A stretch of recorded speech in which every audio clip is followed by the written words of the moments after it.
Thanks all. We have a couple minutes for questions. Are there any? Carl? There is one. There's a question from online. We've got our first online question. I think it was for Artie, but anybody can answer it. The question comes from a caller on the East Pennsylvania area. You talked a little bit and voiced some concerns about it. I'm trying to paraphrase the question. Concerns about a pipeline that's being converted from natural gas to liquids, but it'll carry HVLs. And the question is, HVLs are a different monster. They're not always liquid, they're not always gas, even in the pipeline. So does it make sense to have HVLs dealt with under the liquid regulations or the gas regulations, or should they have their own set of regulations? So answer that in 1 minute.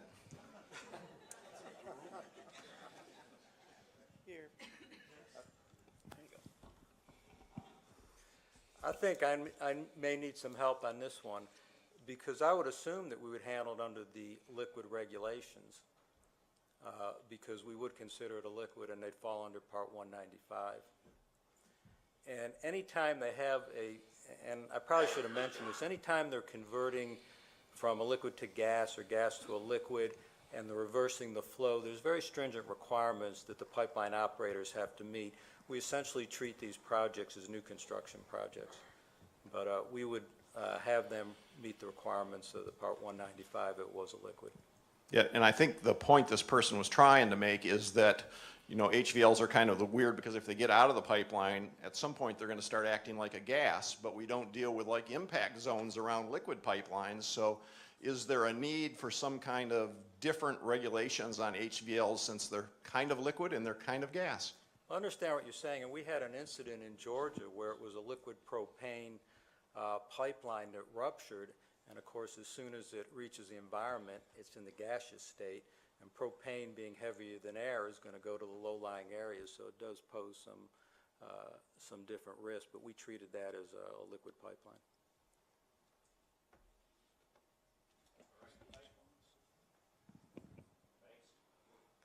Any other takers? I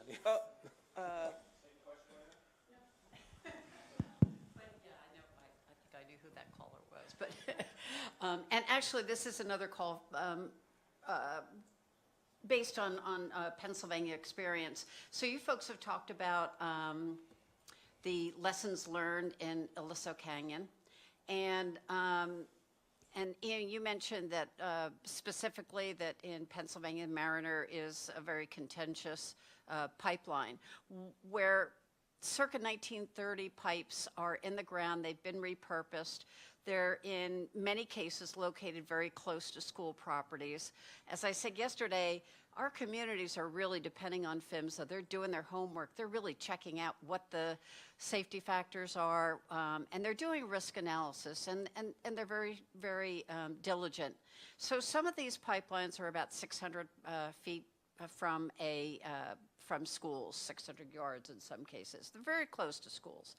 And one of the issues is the absence of plans for the safe on-foot evacuation of hundreds of children in schools if a spill should occur, and the absence of any kind of monitoring system that would alert the school personnel that there could be a safety risk. So my question is, how can you use your lessons learned from Aliso, you know, the evacuation plans, educated response before an emergency, and land use permitting, which I know is a whole different arena, but how can you use those lessons learned to be proactive and create a system where we do require evacuation plans in those circumstances for hazardous liquids? Thank you.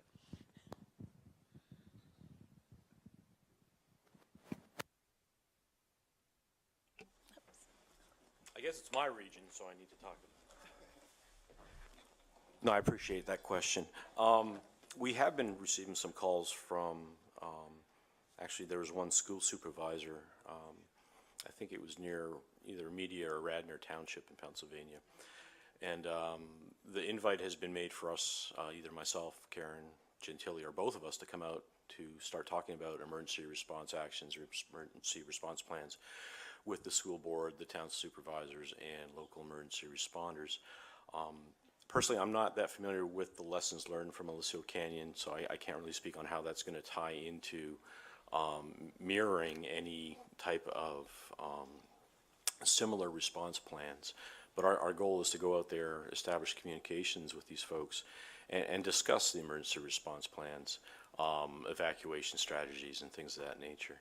PHMSA also sponsors a program that's called PERI, and it's an emergency responders initiative that we're really trying to get all states involved with, and that addresses emergency response, roles of emergency responders, training, further awareness on the pipelines and the hazards associated with the pipelines and their commodities that are transported.